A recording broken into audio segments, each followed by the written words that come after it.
All right, so I'm really excited to announce our next panelists. And we're going to start with David Tsai. He is the Director of Health for the City and County of San Francisco, leading its $3.2 billion health department and overseeing hospitals, clinics, behavioral health, and population health services for the city. A nationally recognized healthcare leader with nearly 2 decades of experience, he previously directed the nation's Medicaid and CHIP programs under President Biden, served as Massachusetts Medicaid director, and has a strong track record of advancing equitable health care for underserved communities. And also, Tyler Sadwith is the state Medicare director of California Department of Healthcare Services, appointed by Governor Gavin Newsom in 2024 to lead Medi-Cal strategy for equitable, high-quality care for 15 million Californians. Formerly, he was the deputy director for behavioral health. He advanced landmark reforms and secured first-in-the-nation federal approvals for initiatives including CalAIM's justice-involved programs, contingency management, BH Connect, the 988 crisis, and what's not on the bio. She's got the microphone. But I had the opportunity to work with Tyler when he was at CMS, and we had the presentation yesterday in the celebration with Gary and Brandon on the ODS. And Tyler was my partner in that effort when he was at CMS. And so if you're going to thank anybody for all of that work, you really need to thank him. And so really, really excited to welcome both of them. I don't see them where they are. Oh, great. I'm like, are they here? Okay, perfect. On up to the stage. Thank you.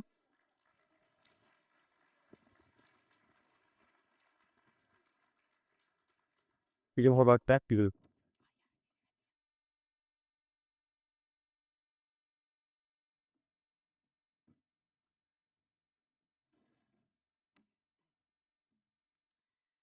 Good afternoon. Mic check. Hello. Yes. First of all, just want to say thank you. Thank you to the DHCS team for putting this on. I don't know about you. Thank you. I've had a blast. This is a terrific space for people in the SUD field to come together and just spend time with each other, dedicated to our mission. Can I just have the DHCS team involved in this conference to stand up for a second so we can say thank you?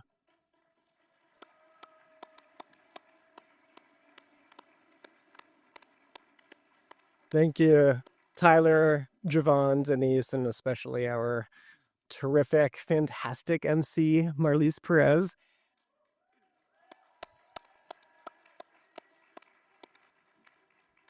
And I want to say thank you to all of you. Again, thank you for coming here. If it weren't for the work you do, you guys are sort of fulfilling the mission that's in our hearts. So everyone in this field for showing up every day, through the pandemic, through all of the changes going on right now in our field.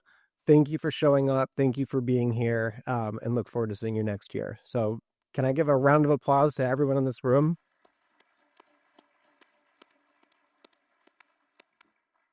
And finally, just want to say, glad to be following the drumming, because yesterday, Dan, you weren't here, but there was a comedian. And if you were sitting in the front row, you might have gotten roasted before coming up here. So we have some survivors in the room right now.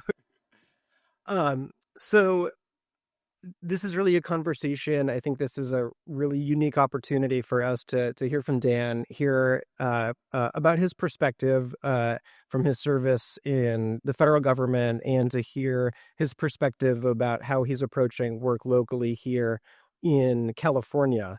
As Marlise mentioned, 6 months ago, Dan was appointed as the director of the San Francisco Department of Public Health. Prior to that, Dan served as the national Medicaid lead for the entire Medicaid program. He was appointed to that position by President Biden in 2021. And prior to that, Dan served as a state Medicaid director in Massachusetts for 6 years. So Dan would have been my counterpart then, but I've had the privilege and the opportunity to get to know Dan over the past couple of years during his leadership at CMS.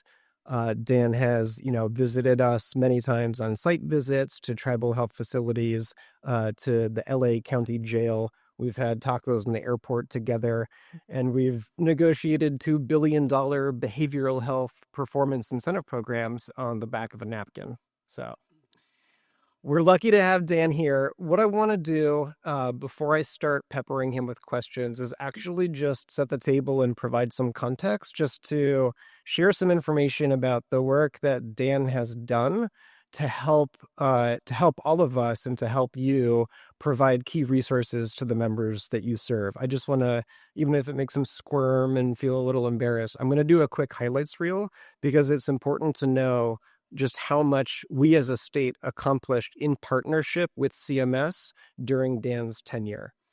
So first of all, Marlise mentioned the DMC ODS, and we heard from Brandon and Gary yesterday. It was an amazing look back over the past 10 years of the DMC ODS waiver. California was the first state in the nation, and thanks to Dan back in 2021, we were able to renew the DMC ODS. It wasn't a guarantee, but we were lucky to have supportive partners at CMS to continue building upon what we developed. There's a few components to DMC ODS that are brand new and that were ushered in during Dan's leadership at CMS. The first I want to mention is contingency management. Contingency management is an evidence-based intervention that provides motivational incentives to individuals with stimulant use disorder. It is the strongest and most robust intervention that leads to improved outcomes. California was the first state in the nation to receive approval to cover contingency management in the Medicaid program. We broke down walls, we broke down barriers, and we did that thanks to Dan and his willingness to facilitate that across the federal government. Today in California, 21 counties are actively delivering contingency management. Over 100 provider sites are actively delivering contingency management. Over 2,000 Californians are receiving it at this current moment. Over 9,000 have received it to date. Of people who receive contingency management, 95% test negative for stimulants. Let that sink in for a second. So thanks to all of you who are involved in, showing the nation that contingency management is a place in Medicaid, and thank you to Dan for making it happen.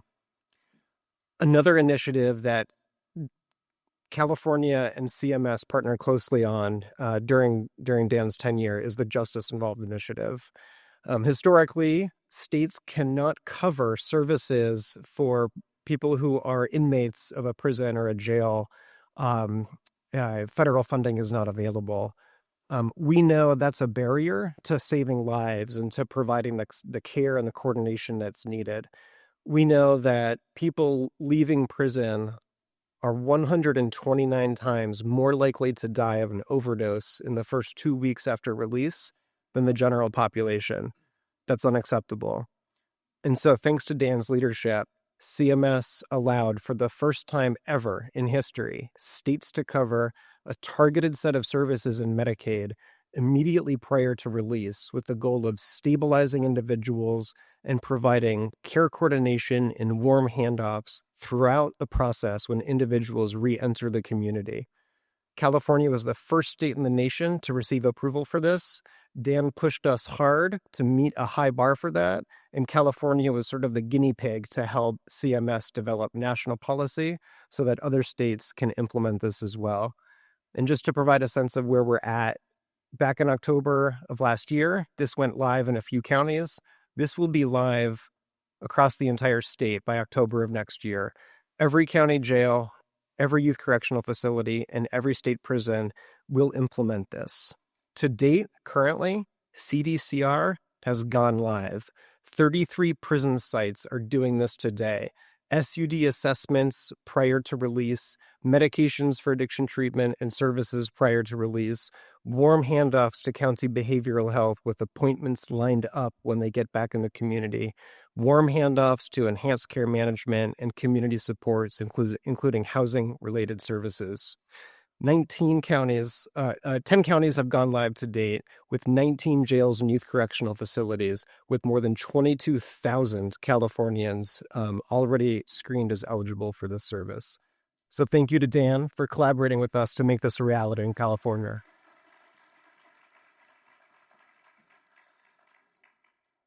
Another significant new component to DMC ODS that California partnered closely with CMS on is the approval for traditional healers and natural helpers in the DMC ODS program.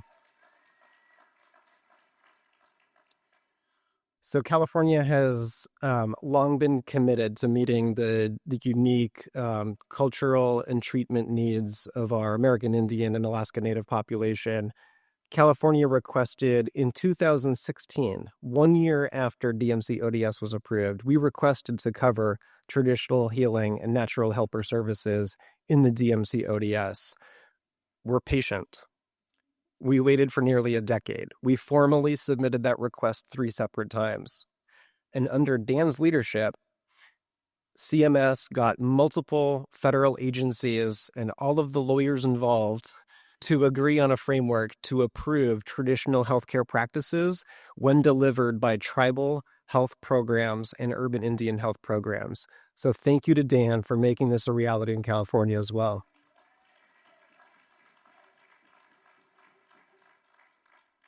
All right, just to round this out, I'm gonna on the fourth lap of the mile here. I want to switch gears to a couple components of BH Connect that I think are really relevant for this room to be aware of. So just want to lift this up. All of this amazing work that you're doing, all of the work that's been talked about over this conference, it can't happen without you. We can't do the work without the workforce. And that's why California is strongly committed to investing in our behavioral health workforce. And that's why I want to say thank you to Dan for working intensively with all of the partners in Washington, D.C. to approve, as part of BH Connect, a $1.9 billion investment in California's behavioral health workforce. So this includes things like student loan repayments, scholarships, recruitment and retention bonuses, funding to backfill time for practitioners attending and participating in training, and investments in fellowships and residency programs for addiction medicine physicians and psychiatrists. We are rolling this out with multiple rounds and opportunities over the next 5 years. Please go to our website to learn more. And all of this is specifically focused on the publicly funded behavioral health delivery system delivered through the counties.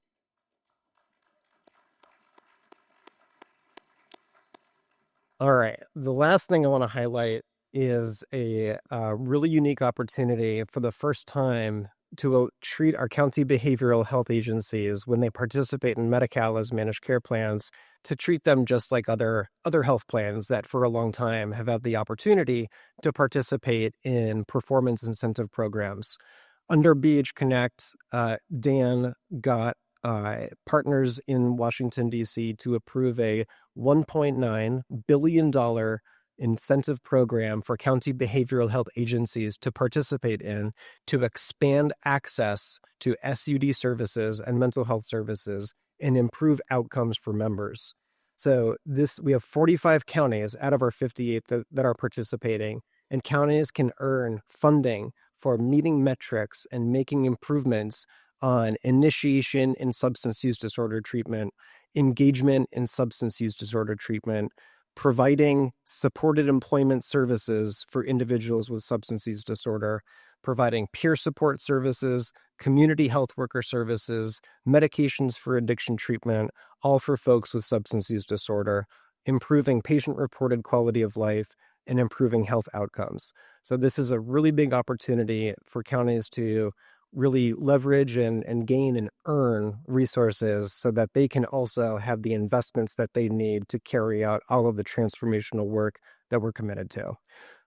So I'll wrap up with that. I really just wanted all of you to know how lucky California is to have Dan do what he did and help us and help all states while he was with CMS. So Dan, thank you.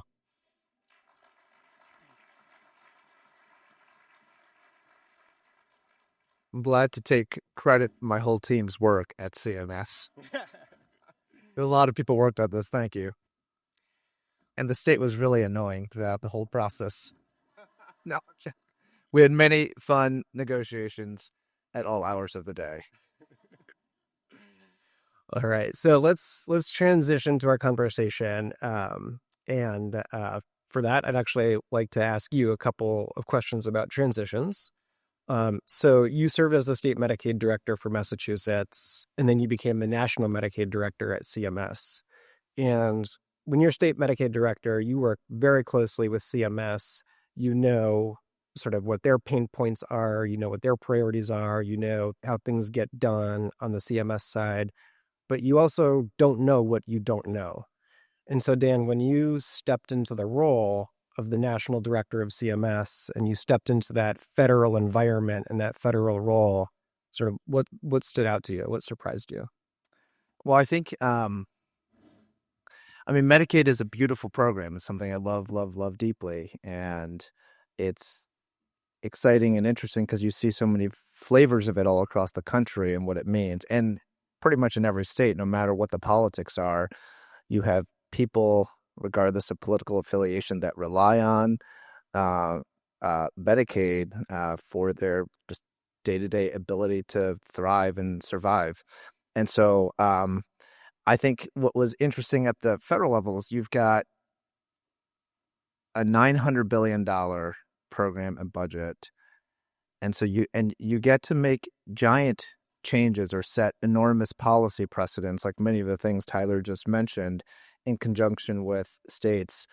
But you're also very far removed from being on the ground. And so it's kind of why I like in this climate being here in San Francisco, because the team knows like I get to be out on the street all the time, walking around and seeing what's happening and dealing with things in a relatively small geography, San Francisco, 7x7. And so state, federal, local, very different pieces. And you do see some of the very common themes and challenges that every single state is working on. And then you also get the fun of working with states like California and some other states that are really constantly trying to push the envelope.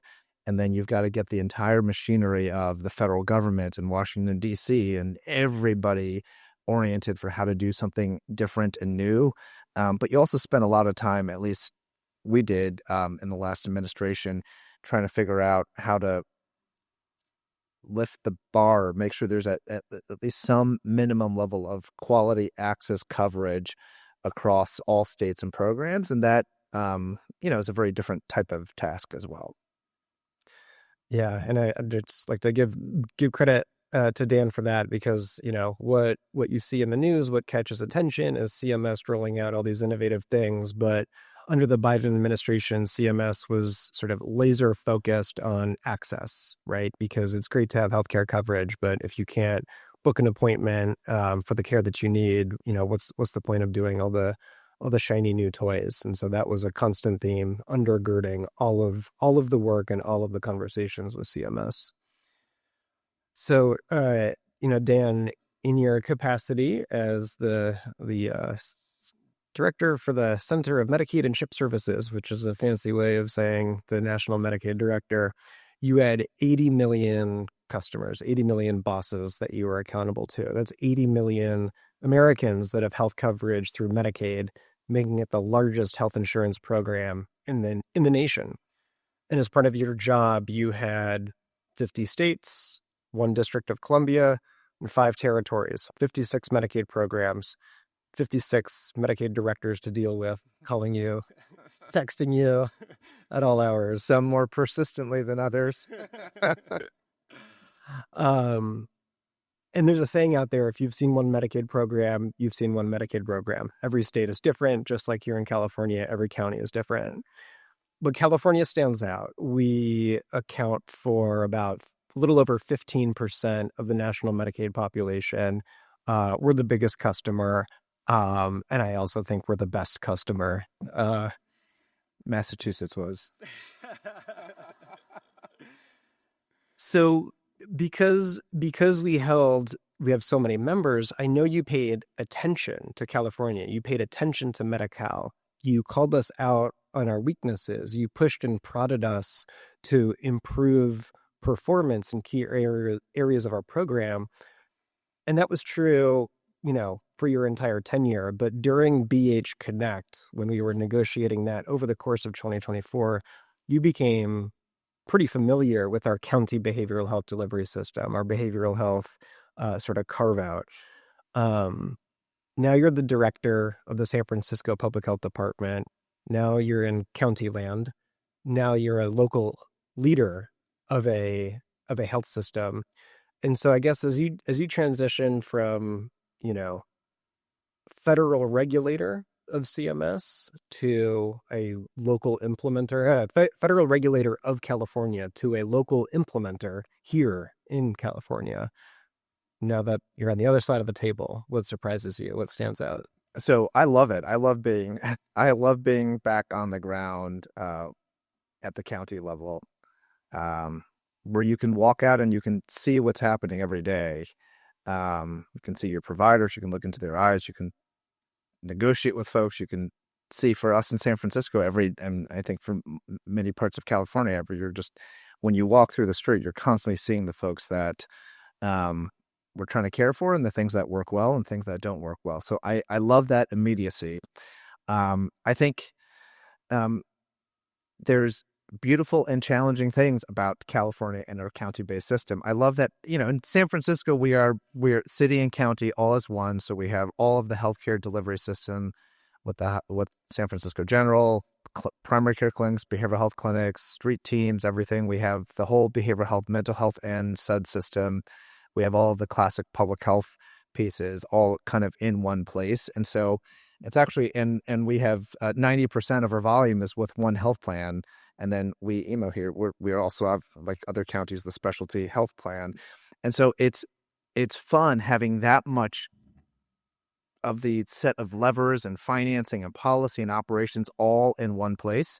It also means there's so much potential. And a few things that strike my mind, I think, when you have that much local control, you get localization, which is a great thing. You can see what makes sense on the ground for what's happening. And I don't know, I don't talk to lawyers nearly as much as I talk to lawyers at CMS. You just kind of dream up what you need to happen and figure it out and make it happen. And sometimes you think, like, would the state agree with this? I don't know, maybe yes, no, but you just do it.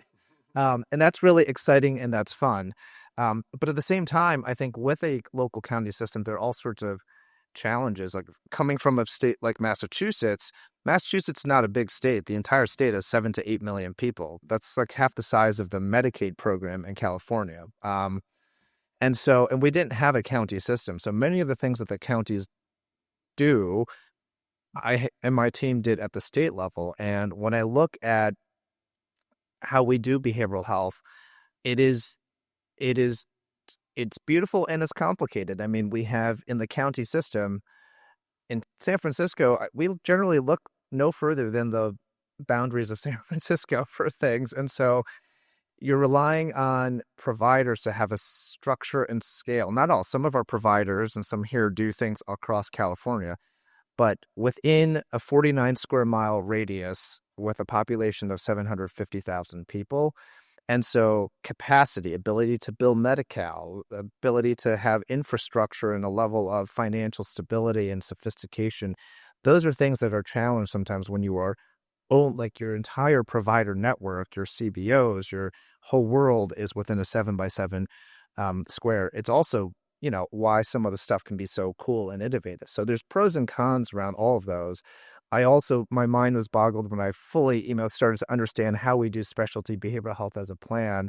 I'm used to, as a state Medicaid program, behavioral health services, let's figure out a fee schedule. It's not even individual contracts. Let's get performance specs. You have an entire network. You have a claims engine. We can pay claims basically instantaneously around that. None of that worked. I don't know. Maybe I don't know all the details of every county now, but that's certainly not what we have on the ground in San Francisco. We don't have a claims engine. We do invoicing. We're fee for service now, Tyler, but we wrap that with all sorts of other things to make folks whole to where they used to be off of the fee schedule.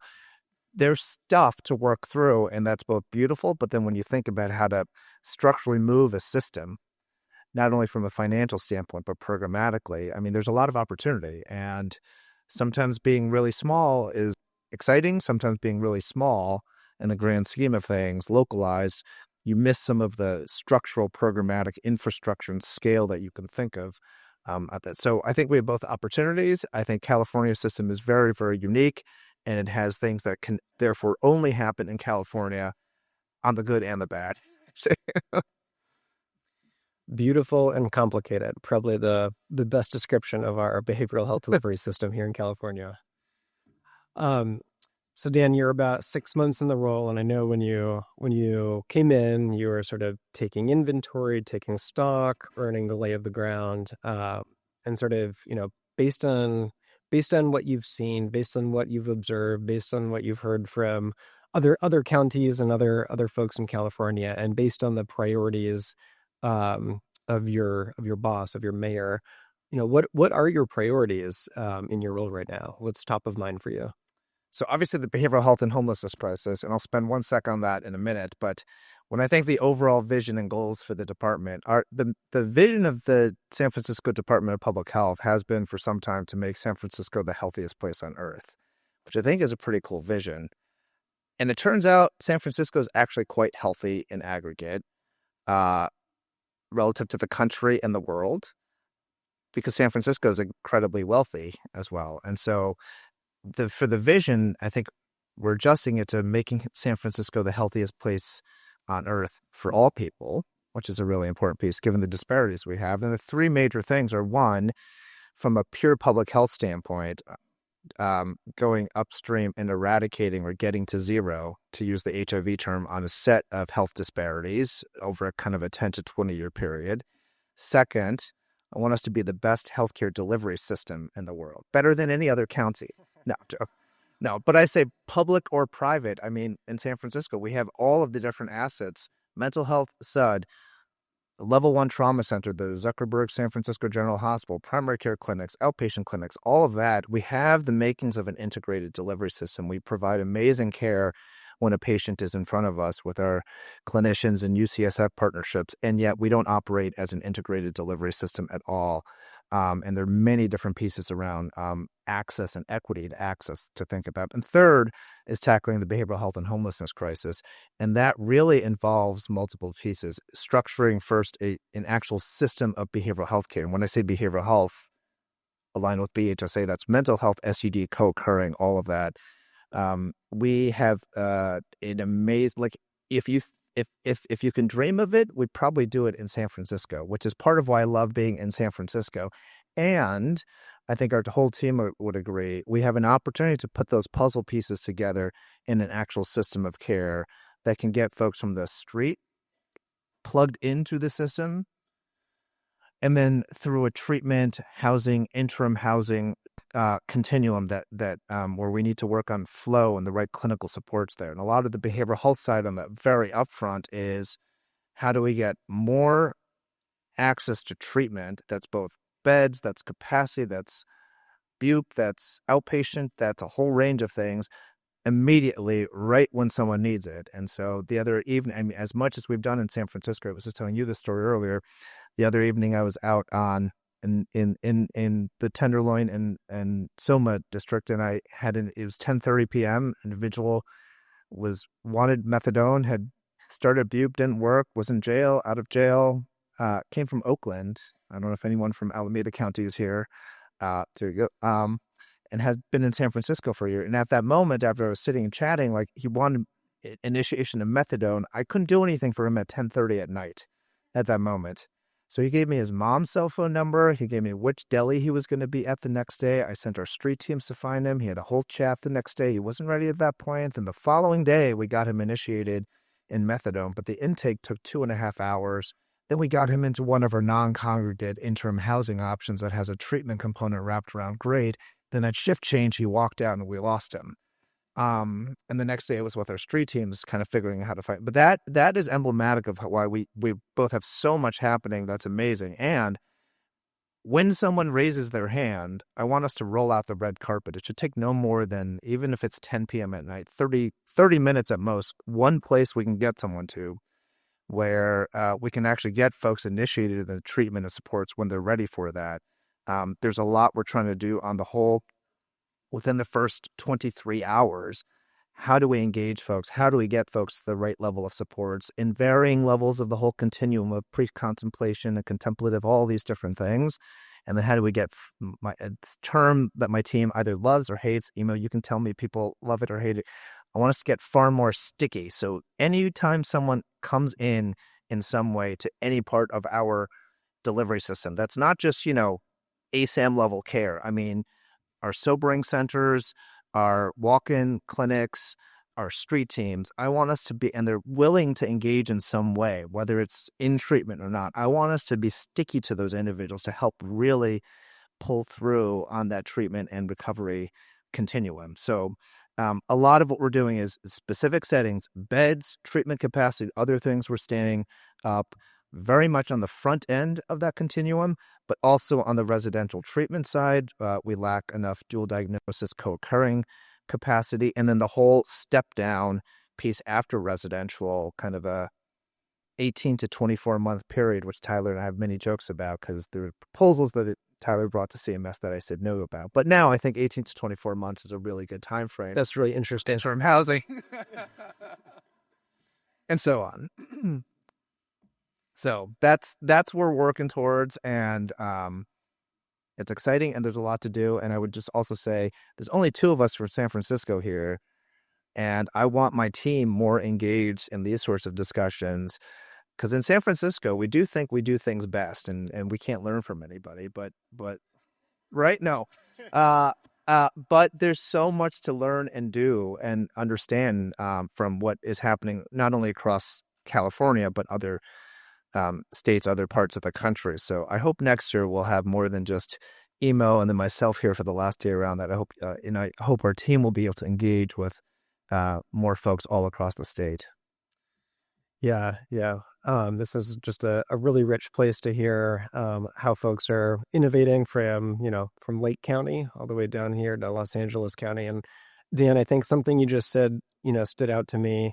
It's that persistent follow-up, that assertive follow-up, that outreach that we know is key. We know from, California Bridge navigators to, sort of FSP programs and county outreach teams, it might take quite literally 20 touches, 40 touches before someone is ready to engage. And so that's one side of the coin, is having that dedication, having that follow-up, having that outreach, because there's that moment where someone shifts from pre-contemplative to ready in the trans-theoretical model of change.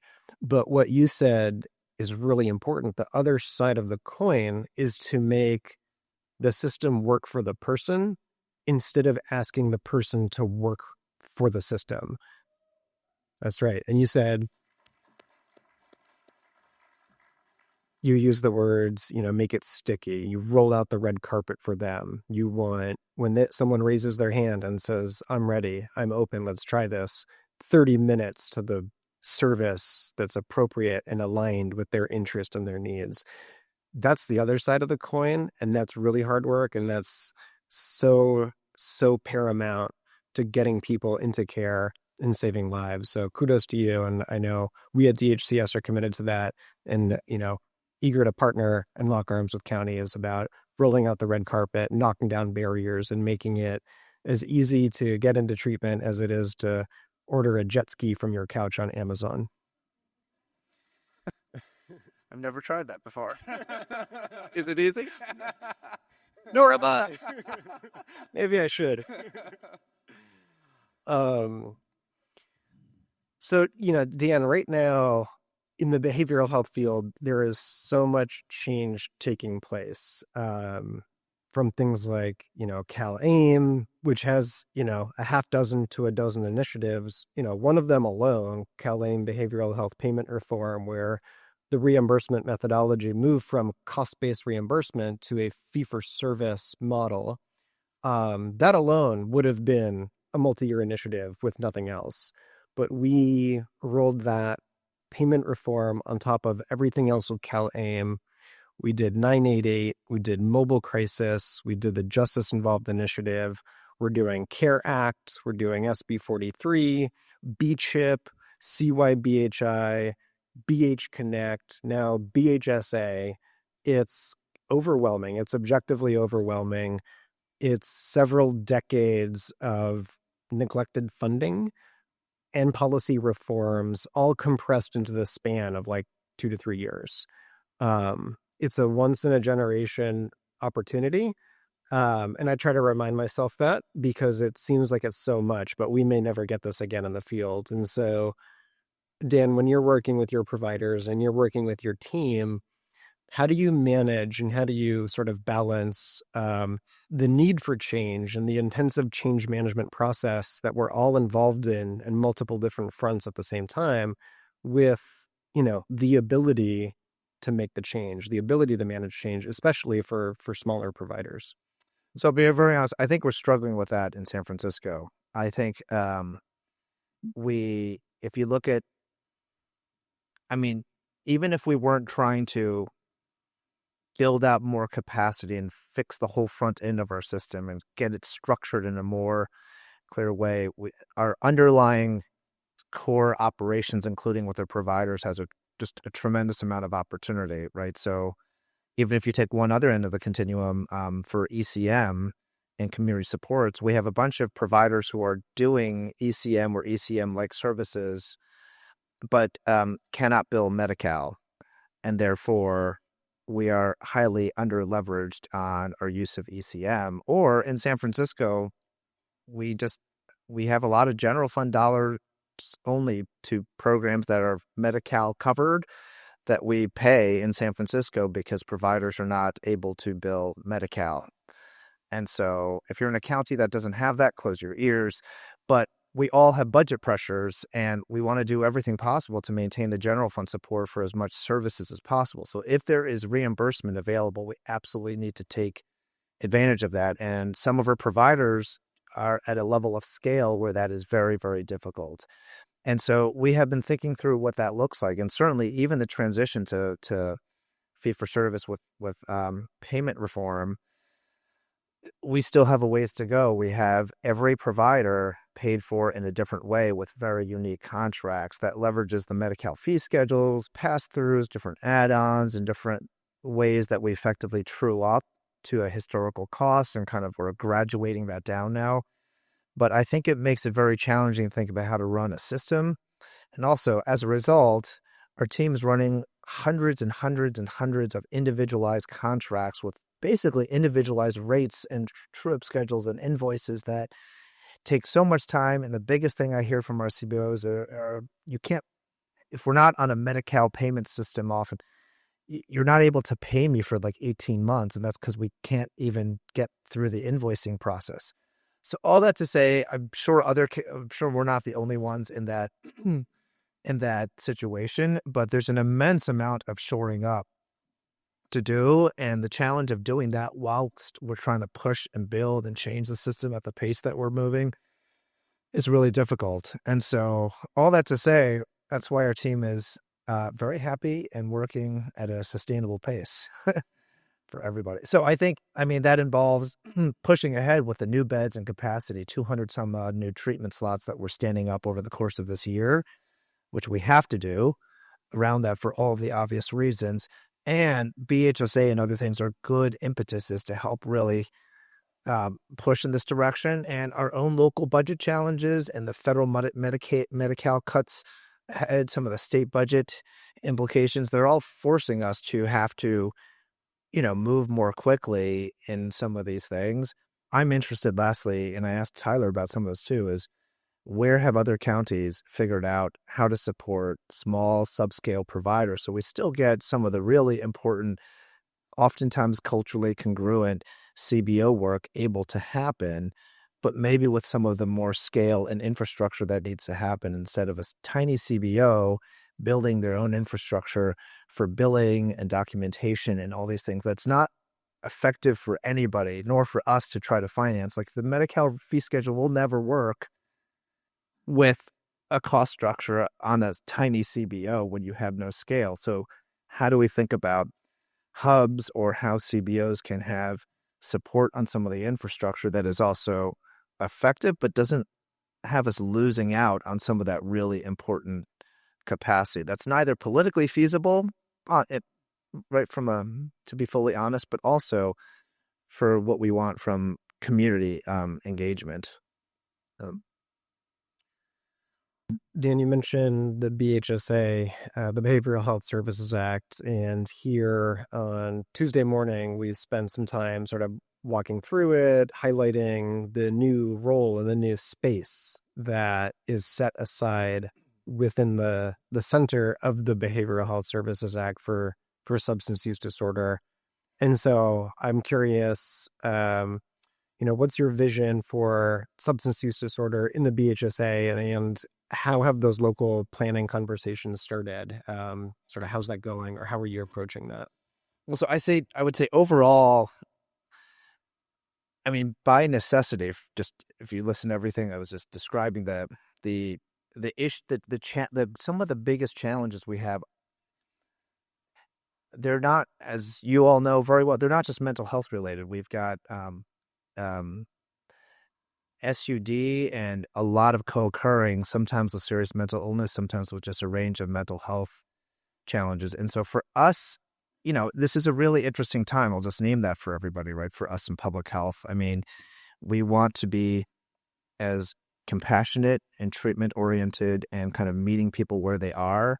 And in a place like San Francisco, it is also really clear that with street conditions, quality of life in the city, open air drug use the way we have it is not acceptable for the broader community. And when we think about community health, like the Tenderloin in San Francisco has one of the highest per capita cap of kids in the entire city. And that's right where I work. And you see parents walking their kids to school over folks, with all sorts of use all over that. That's not good. You think of the ACE, the adverse childhood events that are happening, the long-term impact on health trajectory, education outcomes. And so we have to be able to solve the whole piece, of which SUD is so core to that. And so BHSA and all of that, it's how we think about the financing and the structures are all germane to what we're trying to do.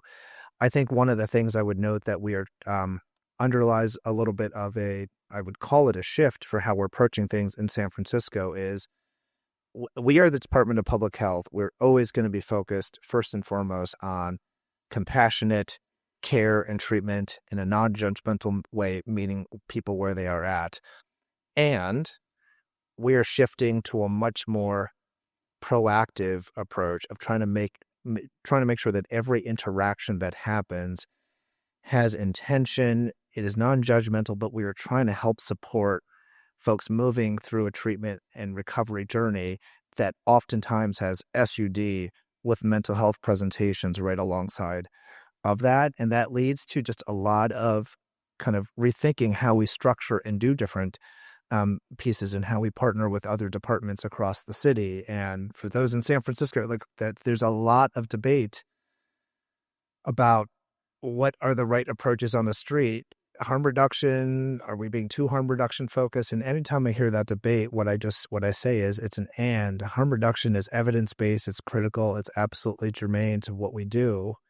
And we're all here to think about how to make harm reduction and all of our approaches even more effective. And so the polarizing debate that we certainly have seen in San Francisco, I see it, I acknowledge it. And for us and our team, we want to push away the noise around that and simply focus on what everyone cares about, which is when someone's in need, we need to be able to get them to treatment and services as quickly as possible. We need to be much more proactive as well. And yes, it is okay to name that open air drug use in this way on the streets is not acceptable for a city. And we can be problem solving and thinking about how to do so in a compassionate way with evidence-based tools across from a system standpoint. All of those are what anyone you talk to anyone in the field wants to figure out. And so that really is the path we're trying to forge in San Francisco. And I think BHSA and the transition to that, how to think about how we use funding, and there's much more of a blending for us in San Francisco now of treatment and how we think about housing and shelter and permanent supportive housing and interim supportive housing and the whole flow, some of which Medi-Cal funds, some of which we have general fund dollars on. That continuum clearly one of the things I like not being rooted to Medicaid now only is we're trying to solve for what makes sense for the whole continuum, and we want to maximize Medi-Cal reimbursement in every area possible. But there's a bunch of stuff that Medi-Cal rightly won't pay for. That's fine. And then that becomes on us as a city in thinking about other funding sources between the housing and shelter and other wraparound options to piece it all together. And I think BHSA has some of that feel and flavor to it that's very aligned. Yeah, thanks, Dan. And your ears must be burning because, harm reduction and threading that throughout, the philosophy and critically like the protocols, the processes of outreach, of treatment, of our treatment system, how people navigate and flow through getting into the door. And when someone's in treatment, how do you deal with like a recurrence or substance use in a recovery oriented environment like residential treatment? How do you do that in a way that's humane and recognizes that substance use is a symptom of the condition? So why would you kick someone out permanently? But also, how do you maintain a safe space and a recovery centered environment for people who are trying to stop using? And so, we had a plenary yesterday on this topic. The department has hosted harm reduction summits across the entire state to really just foster that dialogue, because it is hard. And I think we're all figuring this out. How do you strike that right balance of being humane, meeting people where they are? As Dr. Hurley said, I think aligning services with readiness and doing it in a way that really sort of nurtures a pathway for people to get into recovery. So I want to ask one last question. Right now it's somewhat of a turbulent federal landscape. There are executive orders coming out what seems like every single week on everything from, state programs that provide care to undocumented residents to, gender affirming care to harm reduction. About 6 weeks ago, the president signed into law some of the biggest cuts to federal Medicaid funding and eligibility that this program has seen since its enactment in 1965. It's easy to sort of doom and gloom. It's easy to catastrophize because these are hard times that we're going through. And so I try to remind myself it's important to remain grounded. We can't get fixated or stuck on the panic or the fear. And so, I'd like to hear from you as we're all going through this collectively. Sort of what gives you hope? What are the assets or the possibilities that you come back to? For how San Francisco will weather the storm and how California will weather the storm. So end on a note of hope, you're saying. What's that? I said end on a note of hope, you're saying. Yeah.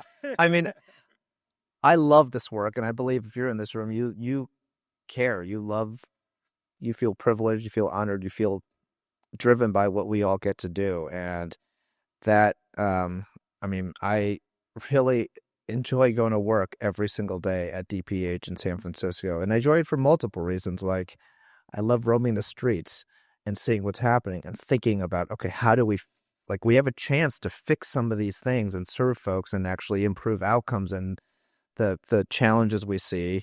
I love seeing my team, whether they're on the administrative side or yesterday I spent 4 hours in one of our facilities, clinical facilities with just a ton of stuff going on, and seeing how motivated our clinicians are across the board. The amazing little innovations that people are doing at all across our delivery systems. Our street teams, when I'm out with them, the joy and the persistence and the kindness and the patience to go after the same thing over and over again. Those things all, I feel deep pride and joy. And even in San Francisco, I was visiting Ward 86 at San Francisco General last Friday, which has a huge history on HIV/AIDS back, from the very start. And I was seeing some of the original national and local awareness and campaigns around really shaping the entire perception and treatment and how the country approach HIV/AIDS, and seeing the San Francisco Department of Health as the sponsor and kind of the list for all those, like that gave me great joy and pride. And so I get to go to work every day and feel like I'm surrounded by folks in a city that care about that. And when the cuts come, and we've sized out hundreds of millions of dollars of cuts for San Francisco alone, so the number at the state level across the state must be staggering. Like there's nowhere else I would rather be to figure out how to deal with the shitstorm coming, and then to know that like we're committed to providing care. Like in San Francisco, we're going to figure out, like, people are not going to be turned away from our hospital or our clinics, including folks that are undocumented. So how the hell do we solve for a multi-$100 million annual budget gap? I don't know, but those are the things we're going to have to figure out. They will require really difficult decisions and belt tightening and choices. And some programs that we do, we might not be able to maintain, but we're going to figure out how to get the resources in place to still be the safety net, and not just a safety net, the safety net that provides the best care in the world. And so that's what I get excited about and what motivates me, and why I'm really happy not to be in DC at this moment in time.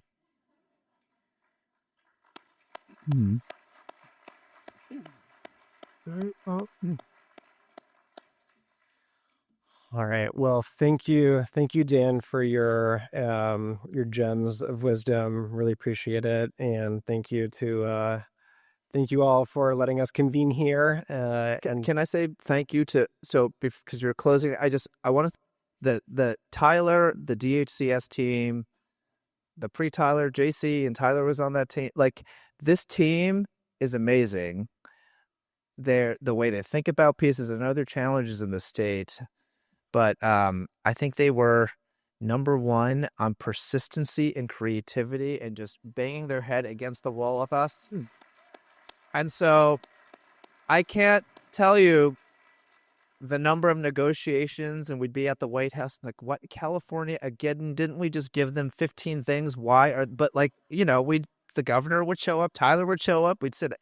And so that is really powerful. And having seen 56 states and territories, and having run Massachusetts, like, I was like, I should have been more annoying to CMS.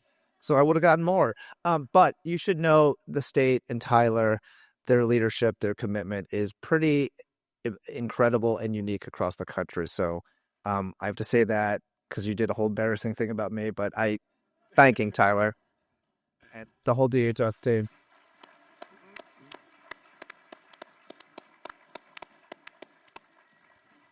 Awesome. Well, thank you, Dan.